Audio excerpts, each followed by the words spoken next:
Good evening. This is Dave Hubbard, President of the Winthrop Improvement and Historical Association, who together with WCAT have assembled this program. As you know, the association owns and maintains the 1637 Deane Winthrop House, and we have it available for public visitation. The house is located on Shirley Street, and we hope that many of you will have the opportunity to get down and see it.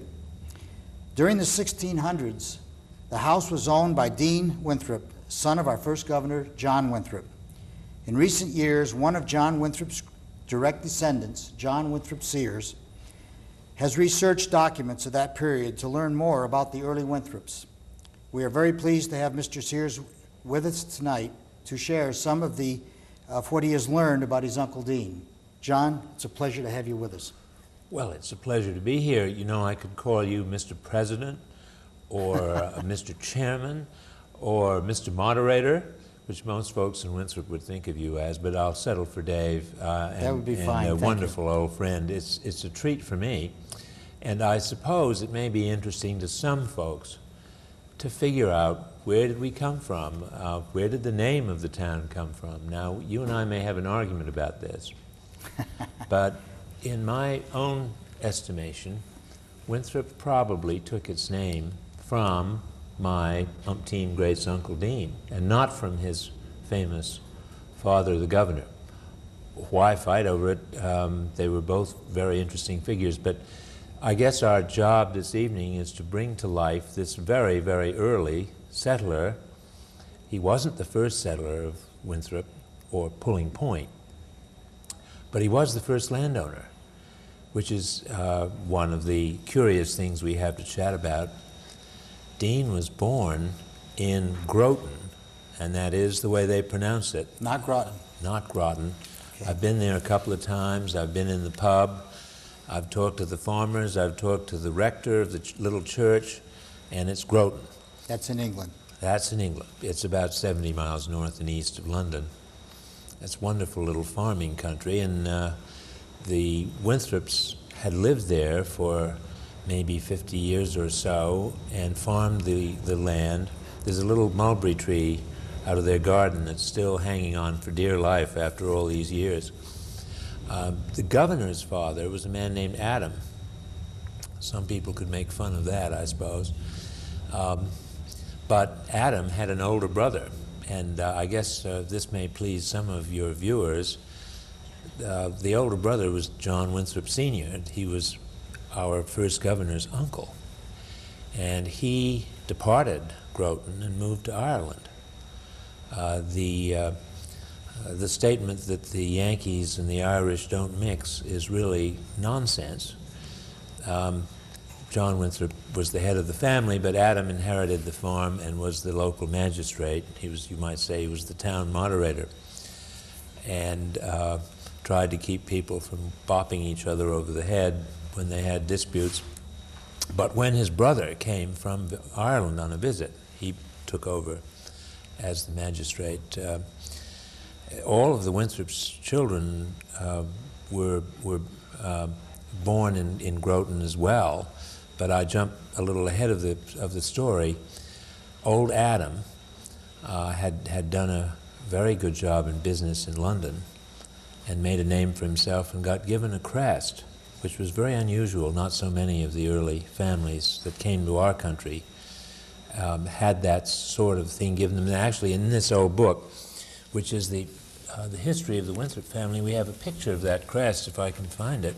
Is this the same crest that we have on the side of the house, the Deane Winthrop house? I think it's very much a part of the house, and very much, might even be on. It's very similar. In some of the churches in town, and in some of the heraldry, the logos that are used around here. This is the Winthrop coat of arms right here.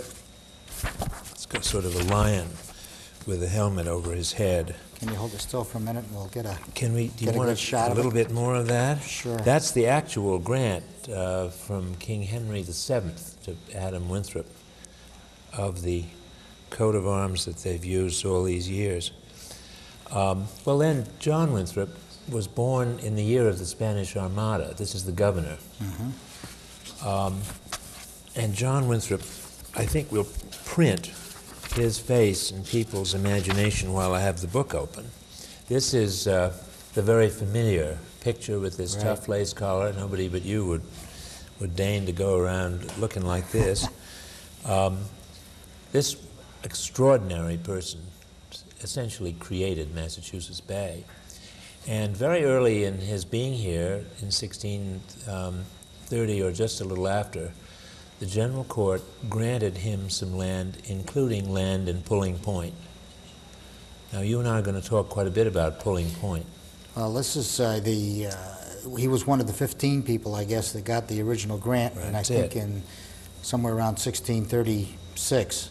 Well, maybe a tad earlier, because one of the town histories says that Deane Winthrop was given a grant of land in what we now call Winthrop. Mm-hmm. He would have said, what are you talking about? It's Pulling Point. There is no town of Winthrop. That's right. But then he didn't realize that we were naming it either after him or his father. Well, that grant was made in 1634 or 5 when Deane Winthrop was still a schoolboy in England. And that is a curious thing. That, He didn't come over originally with his father. Too young. And we have those rather touching sort of early letters back and forth. The governor is here trying to create the new colony. His third wife, because the first two had died, writes and says, I have to have help getting Deane a Bible because we can't get them here. I have to pay 24 cents, 1 and 8 in English currency, for a waistcoat or for a pair of mittens. At the same time, the General Court was granting to Deane Winthrop, aged about 13, he was born in 1623, granting to him a tract of land in Pulling Point. So here is this English schoolboy studying his Greek and Latin and at the same time owning property in this very town. I know that some of your viewers will say, why aren't these lunkheads showing us a picture of Deane Winthrop? There is none. That's right. David, there is none. Sad to say, we do have a picture of his signature. Of his autograph, yeah. And I don't know if the camera will pick this up, but that is Deane Winthrop's signature. And I think you have several letters also from him that have the signature on it, too. Yeah, although most of them, what we've got are deeds that are in other people's handwriting. Anyway, it's nice to know. His grammar wasn't perfect. There are quite a few youngsters in school in Winthrop who could perhaps spell and parse at least as well as Uncle Deane. Would they have written as flowerly as he did, though? No. We'll find out about that. He wasn't a scholar. He was a farmer. If anyone remembers anything at all about our program, I hope that that's what stays in the mind. He ran sheep and goats and cattle and hogs, spelled hodges, over large tracts of land, quite large by our standards, enormous, 300 acres or so in Pulling Point, and 2,000 acres in Billerica, 500 acres in Holliston, a great big land grant ultimately down in Connecticut, what he called the Pequot country.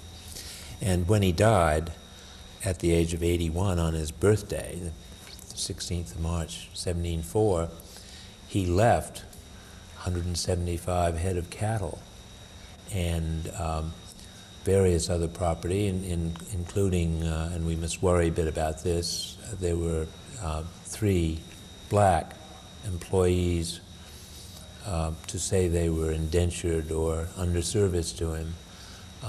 That was not unusual at that time. And I think that we need not be troubled by the fact that there were folks of that sort also left in the will. Well, Deane, at the age of 5, took a tumble off a stool in Groton, that's Old Groton in England, and whacked his head. And if I can find it, there's a lovely reference to it in Governor Winthrop's journal, the Experientia, 1628, such and such. Think of that date. That's 2 years before Boston. It's 8 years before Harvard. A little boy falls off a stool. My son Deane fell backward from a high stool and pitched upon his head. So we feared his neck had been broke but through God's mercy, he had no harm. I have wondered whether that accident had something to do with Deane's scholarship. We have so little evidence, David. One of the things that strikes me is that he was not sent to Harvard. When he came, ultimately what happened was the governor sent John Jr., who was the oldest son. I have a picture of him too. He was an extraordinary person who became governor of Connecticut. He was the founder of New London, and was also the colony doctor. He was not a good-looking chap, but this is Deane Winthrop's older brother, who was just universally loved, and especially loved by his little brothers and little sisters. How much older than Deane was? Much older. John? He was 17 years older. So at a time when the governor was just getting started here, he sent this oldest son, who, by the way, is my ancestor. Gee, I don't see much similarity. Oh, no, he's better looking than some. But John Jr. is sent to England to bring his little brother, aged about 12, across the stormy Atlantic in the Abigail. And imagine those voyages, 6 weeks at sea, pretty unpleasant. Invariably ran into storms and various types of trouble and tribulation, but they made it. And Deane arrives in this country. His father lives in Boston. One house was where the Old South Meeting is today. Mm-hmm. He had a farm which is now under the runways of the Logan Airport. On what, Governor's Island? Yeah, and that was the orchard, as they called it. And then he had a place in Somerville, 10 Hills. Johnny, the younger Winthrop, had settled in Ipswich. I was a little startled going to Crane's Beach and then up to the Great House, and some of your viewers may have done that in the summer. To walk in the front door, it says the first owner of this place was John Winthrop too. Well, they didn't think that was a lot of property then. We think it's simply enormous now. But John had settled in Ipswich for a while and then moved down to Connecticut. Didn't take long for the Winthrops to spread out over the No, New it England didn't. area, did it? And I wonder about that too. The third Mrs. Winthrop, the woman that we'll be talking about, Margaret Tyndall, was a very loving person. They had affectionate letters back and forth, and she must have been a good mother and a good stepmother. But the governor himself might have been a bit difficult. Surely a politician wouldn't be difficult. That's right. But I think that there was a certain spreading. I mean, Deane's brother, Stephen, wound up going back to England. Deane's brother, Samuel, wound up moving down to the Caribbean. So it is not inconceivable that there was a good deal of pressure at home. It's like the Roosevelt family, FDR's children, or Churchill's family. The head of the house is so busy doing the difficult job of running things that it's not so simple.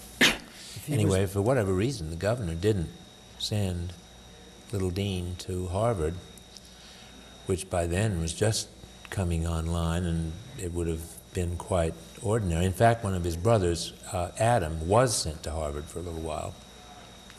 A second thing happened in the Winthrop family. They had a steward. It was their version of a blind trust, and the steward ripped off Governor Winthrop while he was busy dealing with the Indians and with whatever peril came around the corner. Back home, whoever was managing his farm did a lousy job of it. So it could be that he simply didn't have the wherewithal. There wasn't any pay, and he had to do an awful lot of entertaining. I would like the viewers to think back, because things are so different for us now. I remember reading that the governor was one day walking on one of your beaches, and he looks out to sea, and there's a vessel. Well, that ship could have come from anywhere. All you can see is the sail. It's sort of like rockets arriving over Baghdad today. Is that a friend or an enemy? You don't know until you can make out the flag, and even then, what do you do if it turns out to be someone with a hostile purpose? It was by no means easy to run this colony. All you had going for you was a couple of hundred people with a flintlock here and a musket there, and nobody very well trained. You had the Indians out behind you and an unknown out in front of you. No Winthrop PD. You just had to do it yourselves. Well, we've got Deane here, and to the amazement of everyone, he turns out to be the original landowner in Pulling Point, but another very early special resident. We think, and you have been teaching me, that a man named Cheeseborough was really the first settler. He was the first settler in Winthrop.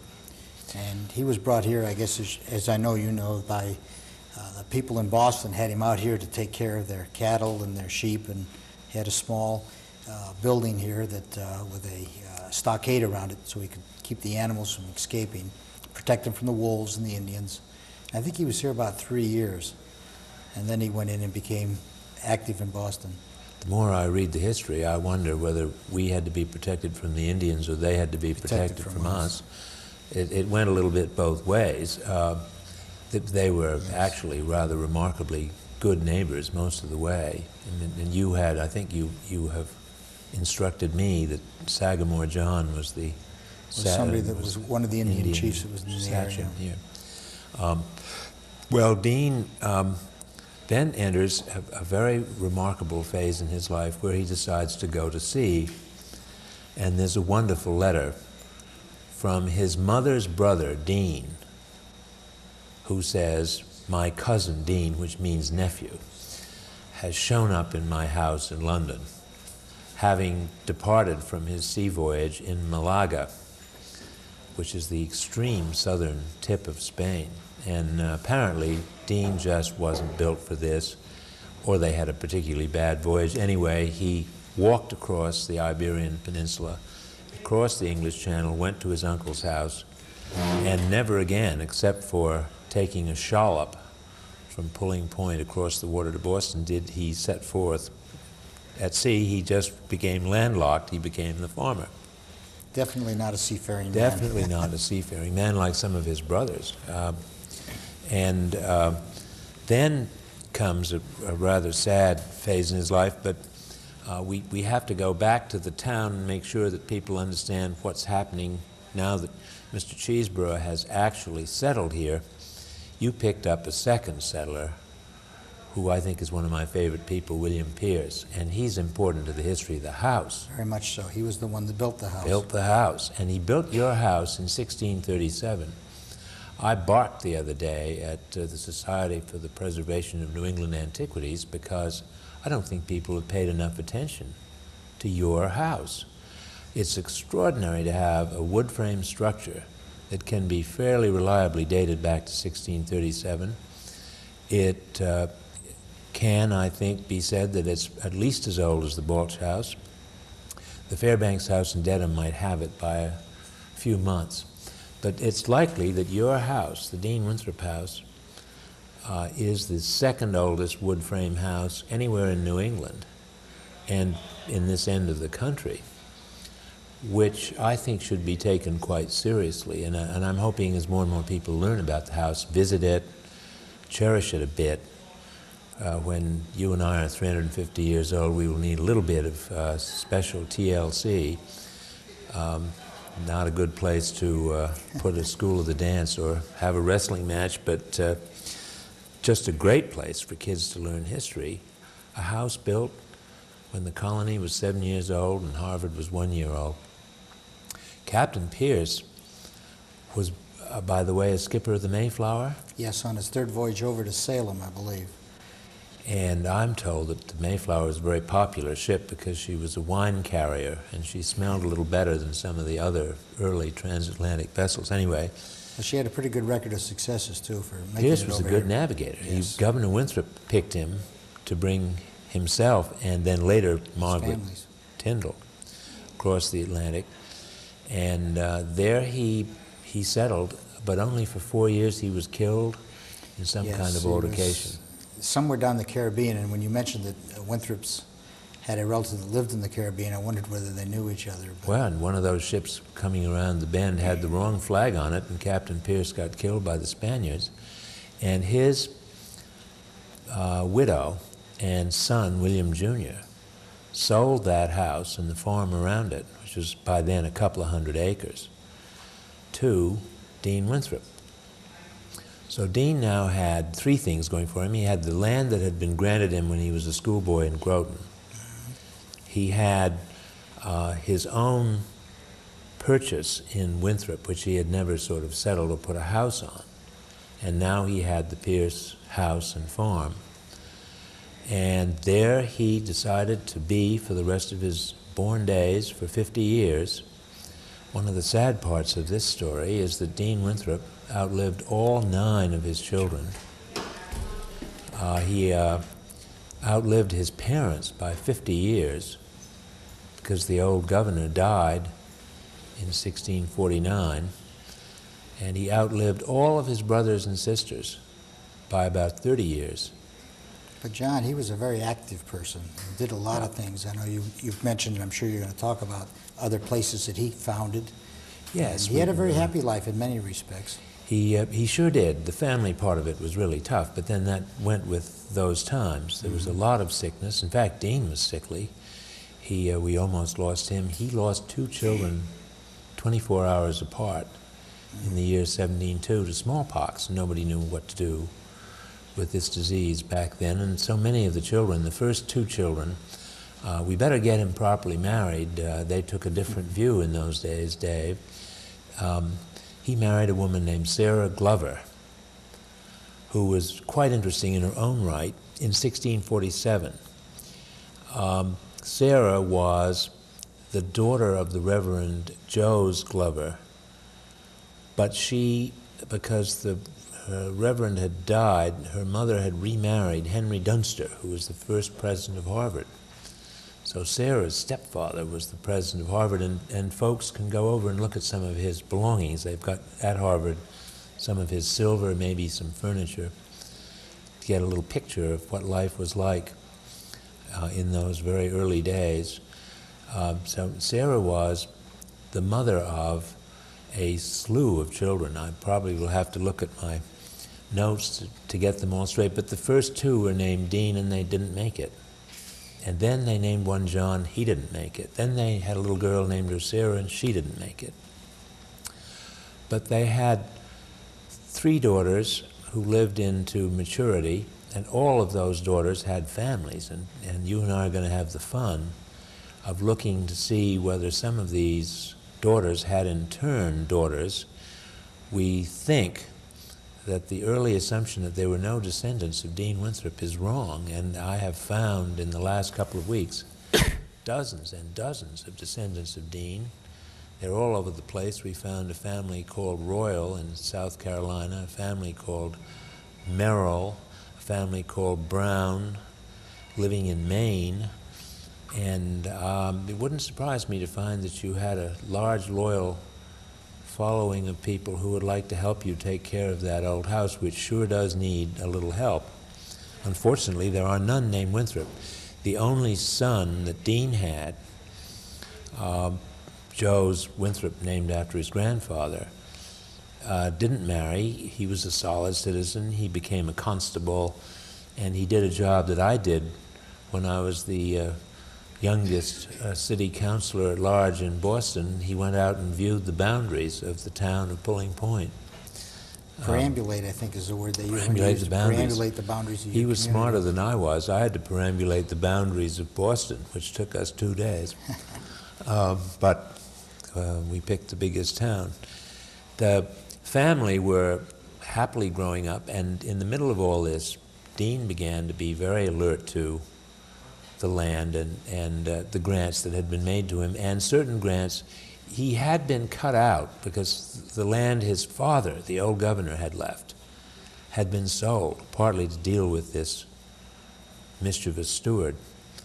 So, and indeed the governor knew there was trouble, because in the old governor's will it says I'm bequeathing to Deane my Powder House property if it hasn't been sold, and it had been. So Deane had to hustle, and he did a fair job of it. And one of the grants that was made to him was the new town of Groton, Massachusetts. Unfortunately, the legislature granted the same town to two different sets of grantees, but Deane, having the name Winthrop, sort of pushed the others aside by simple awe. It was like the Kennedy family. It was the great family in these parts, and they were quite polite about it and named him a selectman of Groton. He went up there, didn't like it too much, and came right back to Pulling Point.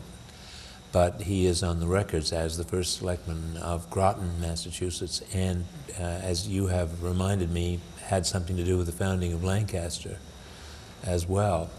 And then his mother had had some property, and he petitioned the legislature, and I have some of those documents here, to survey his mother's land, and this is what a colonial document might look at if the camera picks it up in splendid script. I wish that the youngsters of today wrote as well as they did then. But this is Deane Winthrop asking for a little help. Do you think that's in Deane Winthrop's handwriting? No, I don't think so. I think that it's in Ed Rawson's handwriting. On one of these letters, but unfortunately I have a transcription of it, we have Deane's own signature. But this was what he was up to in the 1650s and 1660s, and at no point did he decide that he wanted to abandon Pulling Point, except for one kind of heart's cry when he wrote to his oldest brother John, the governor of Connecticut, and said, "My children now being grown, I might be interested in moving down to your colony."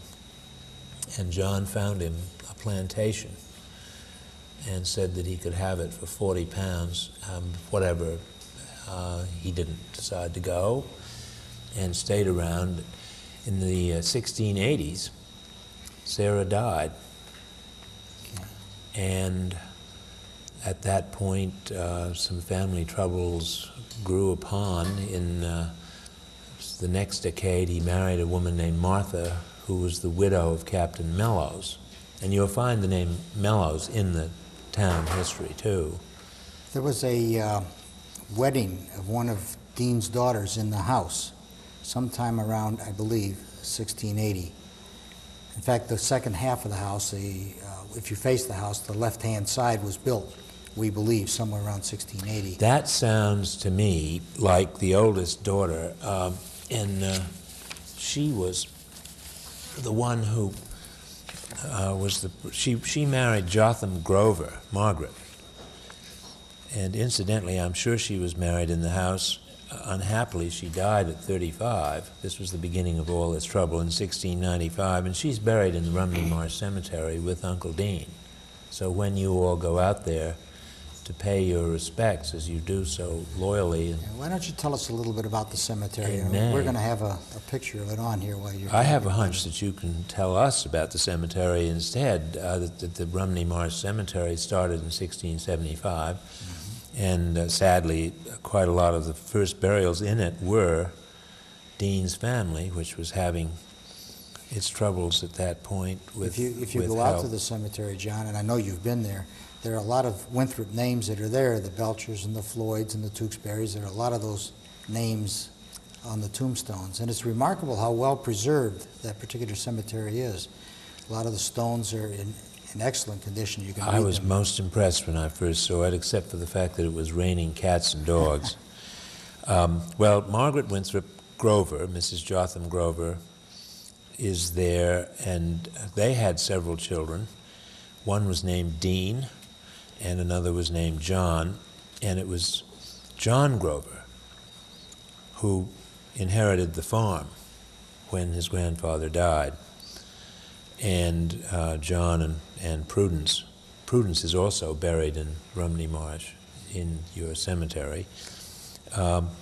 She rather unwisely mortgaged the place, and they wound up borrowing some money from Governor Bowdoin and when they couldn't pay back, he foreclosed on them. But there's a delightful side to this story. Bowdoin's granddaughter, Bowdoin's daughter married a man named Temple, who was a British baronet. And Lady Temple acquired the farm, and her daughter, Elizabeth Temple, married a Winthrop. So the house, having fallen out of the family because Prudence wasn't very prudent, came back into the family by the accident of marriage. And then it went into the Floyd family, and that story is perhaps for another day. But the wonderful thing is that the Winthrops reacquired it in the 19th century, and then after certain other changes and vicissitudes, you people acquired it. The Winthrop Historic Improvement Association acquired it about 1905. Well, that was in the early 1900s. And you've been doing a crackerjack job of keeping it up ever since. And I tell you, insofar as I am a sideline member of the Winthrop family, there are a lot of us who are terribly grateful to you and to the town for the job you're doing keeping it together. Well, as we've discussed, I'd like very much to get as many of your relatives involved in the house. Oh, yeah. And now that we know they're much more numerous than we thought, we have left out the saddest part, which was Uncle Deane's end. But in a way, it's the most interesting part of his story. I wouldn't say disrespectfully, have to kill off all of these children. The terribly sad thing, Margaret died in 1695. Elizabeth, who is the mystery lady, she's married, we are told, and it says so in Mr. Mayo's genealogy, a man named Captain Kent, but we can't find him in any of the Kent histories, and we can't find their marriage in Mr. Torrey's authoritative work on 17th century marriages, so we've got to worry about Elizabeth, and somebody out there listening to us may want to help us get Elizabeth Winthrop straightened out. The Kent genealogy gives us a Captain Kent, but the Captain Kent they offer us was born in 1760, and since Elizabeth was born in 1663, we really can't quite swallow that down. Then came the one surviving son, Joes, the constable, who died of smallpox in 1702 in November.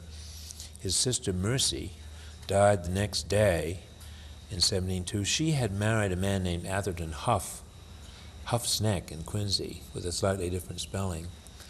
And they had a family with one person in each generation. They had one daughter, Priscilla, who married a man named Butler, and there was one Priscilla Butler who married a man named Bird. And maybe there will be a discovery that there are some birds too. But Mercy Winthrop and her brother, having died the same day, Priscilla Winthrop died, we are not dead sure where, but she had a child, Priscilla, who married Samuel Royal. Priscilla Winthrop had to be dead because she's not mentioned in her father's will. He jumps over her and goes to the grandchild, the granddaughter. Here this old man, 81 years old, dies on his birthday in Pulling Point, probably in that house.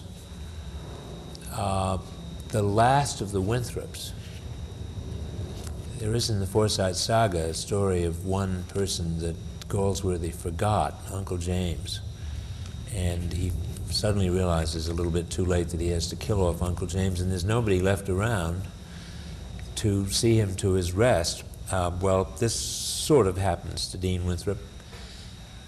The two executors are his nephew, the wonderfully named Waite-Still Winthrop, who was Chief Justice of Massachusetts, who was my ancestor, a great, tremendous 17th century Peruke. And he was also the Major General of the colony. And the other executor was a great nephew named Adam. And then the mourners were very special, this being the last son of the first governor. Out comes Judge Samuel Sewell, and all this is recorded in his diary. They went to a lot of trouble over the haberdashery. You had to wear just the right clothes and the right gloves and so forth. And the accounts of the funeral indicate that one lady was the daughter of Captain Kane, the founder of the Ancients. And Deane Winthrop had been a member of the Ancient and Honorables from 1641. Well, Captain Kane's daughter came to the funeral in a carriage, and that got everybody shook up because they'd never seen a carriage on this peninsula. I think that was the first carriage that ever Yeah. came into the area. Just like sort of rolling up in a Rolls Royce. And after all, we are not speaking of elegant people. Deane's estate was 1,100 pounds, which was quite a lot of money in those days, but we're not talking about millionaires.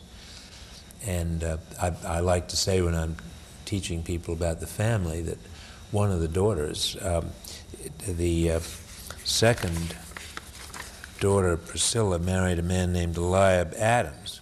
Well, people start to get excited. The Adamses were just ordinary little farmers back then. We can't find any connection between the great Adams family and Eliab presidential anyway. But John Adams and John Quincy Adams' parents were little guys tilling the soil at this early date. So that carriage must have knocked them on their ear to have somebody rolling up in such style. But they buried him in great dignity, and you have kept that going so beautifully by paying this respectful attention to Deane. It's remarkable that his gravestone is still completely intact, easily read, and standing. It's a very thin stone, as you know, and to have it stand up about this high with all of the markings on it that are still legible is just really Well, now, something. if there are some Looks like black slate that it was made out of. scholarly school children viewing us, they'll go out to Rumney Marsh one day, probably because you've taken them by the ear, and they'll look at Uncle Deane's gravestone and they'll say, gee, these guys got the dates wrong. They said that he was born in 1623 and died in 1704, and the gravestone might well say 1622 to 1703, because back then, There was a year the change. year began on March the 25th, and so the dates are skewed by one. Have faith. It does say on the stone, though, John, that it was in his 81st year. Yes. Well, I would smack on his 81st birthday, which is a part of the romance of this man. And his wife, his second wife, Martha Mellows Winthrop, survived and kept the farm for a little while, and then it passed into the hands of the Grovers, who got careless and lost it. But I wish we could spend the last minutes we have, David, talking about how this connects directly to the people in today's Winthrop. We know that the governor's plot, which he gave to Deane, included the beaches, probably the MDC Parkway, and Point Shirley, I would guess. That was called the Winthrop Farm. I would think so. And Deane's own house, by this happy accident of history, we still have. We know exactly where he lived for the last 55 years, right there. And this is, again, an appeal for people to go and see it. You've done a good job restoring it. The house, when it was originally built, John, was on the water, as you know. It's sitting right where it is today, because what we now call is Lewis Lake, that whole area where the high school is and where the golf course is, was water that came right up almost to Shirley Street. So he could come out, That's get in too his bad. boat. I'm a golfer, and I was thinking that the golf course was part of the Winthrop Farm. But that would fit with a ship captain. Now that we know that the house was actually built by Captain Pierce, he would want to be down on the water, able to look out at high tide and see what was going on. As long as folks know that this isn't all a lot of dry history, but we're talking about the people who were walking around using the land that they're now living in. You said something about one of your trips to England, that you believe that the ancestral home of the Winthrops is still standing over there? Oh, well, that's part of the fun. For all these years, we've all gone over and danced attendance on that mulberry tree, the poor old gnarled ruin of a 400-year-old tree, and we have said to ourselves, the Winthrop's original manor house was long gone. Well, within the last 5 years, the town historian of Groton, plus a few other people, have poked and prodded, and there's a a fine big Georgian house, but that means 1750s, right in the next field. And suddenly they've discovered that there's a Tudor house underneath the Georgian house. And this isn't quite yet 100%, but it's 95% likely that the original manor house in which Adam Winthrop held court, John Winthrop, the first governor, held court, and little Deane fell off that stool and bopped his head, is still in existence in Groton. Now there's an excuse for some folks who are traveling in England to hop on a train or whatever and go up and see the origins. I thought to give you a flavor of the man, if I can find it, we ought to read that letter that Deane wrote to his brother. Every now and again, the letters will sound excessively affectionate to our modern audience, but they really cared terribly about each other. And the one that I'm hoping to find here is the one about the gun. Here's a little bit of the one about hogs.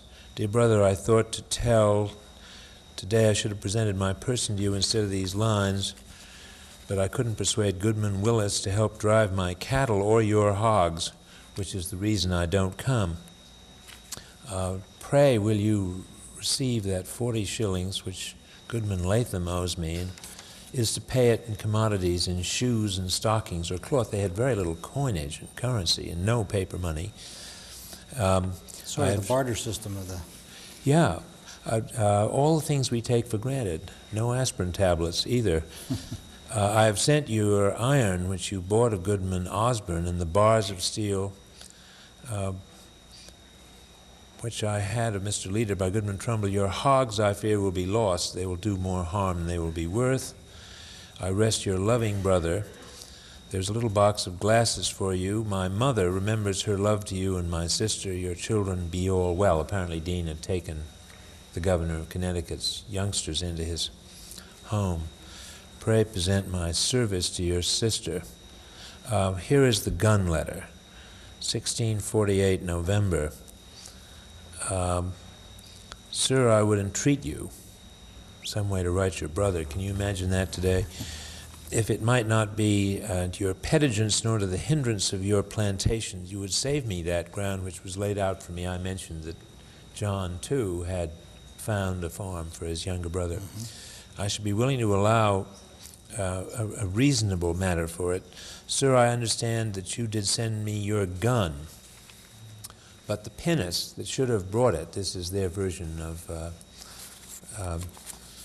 UPS, I guess, or Federal Express, the pinnace that should have brought it did return back again, and if you please, you may keep it, for I have got me one.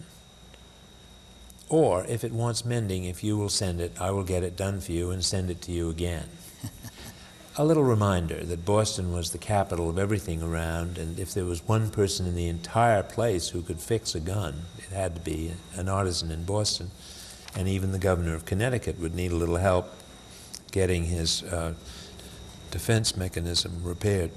So I rest with my service to you and my sister, by which he means sister-in-law, and love to my cousins, by which he means nephews and nieces. Your loving brother, D.W., my wife presents her service to you and my sister.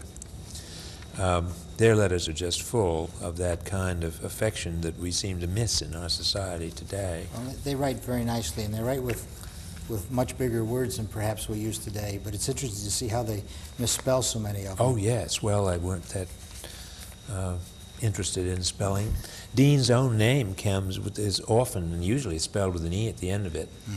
His mother's family were an astonishing family, which I didn't know about until I thought that I would have to testify to your society and thence to the people of Winthrop on WCAT. She was a part of the Deane family, and also Tyndall, a great-granddaughter of a man named Sir John Tyndall, who was shot in his own courtroom by a disappointed litigant. And an interesting feature of John Tyndall is that he was offered the crown of Bohemia, which the geographers listening to us would know is now the Czech Republic, basically, and turned it down.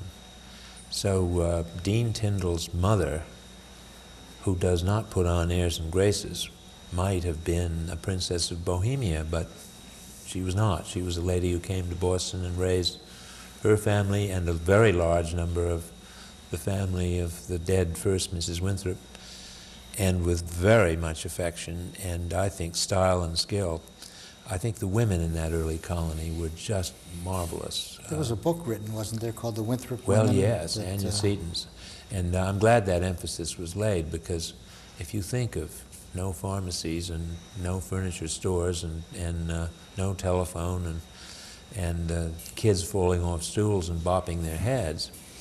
Washing all your clothes by hand, having to grow Every your own lesson, food. including that fancy lace collar that we saw on the old governor. On John, yeah. It was not easy living. Things that we do in a few minutes took them, oh heavens, days to do. Everybody had a little herb garden out back, which is where you had to go if somebody had a headache or a cold or something worse. And the doctor was yourself. Well, I think you've given us a very good perspective as to what times were like in the when Deane Winthrop was here, and I think many of us have a lot better feeling for what Deane Winthrop was like as a person, based on all the letters and the documents that you've managed to find. You must have it's a real labor of love what you've done. Well, I thank you for that. I just hope that we can do that for almost everybody, Dave. You know, the respect that you pay to this old gentleman for the luck that we have his 350-plus-year-old house and perhaps his name on your town. But why isn't everybody sort of going to be treated like this? I'm in favor. I'd like to try hard to make sure that people respect their stories. It is amazing how many people are growing interested in this. What we've done on this particular show is a little genealogy of your town and a little explanation of how it began. I hope we've made a human being out of Deane and Sarah Winthrop and their children, a little chap who gets sick and falls in love, and I didn't read that letter from his Aunt Lucy, but she wasn't unhappy that his first engagement didn't take.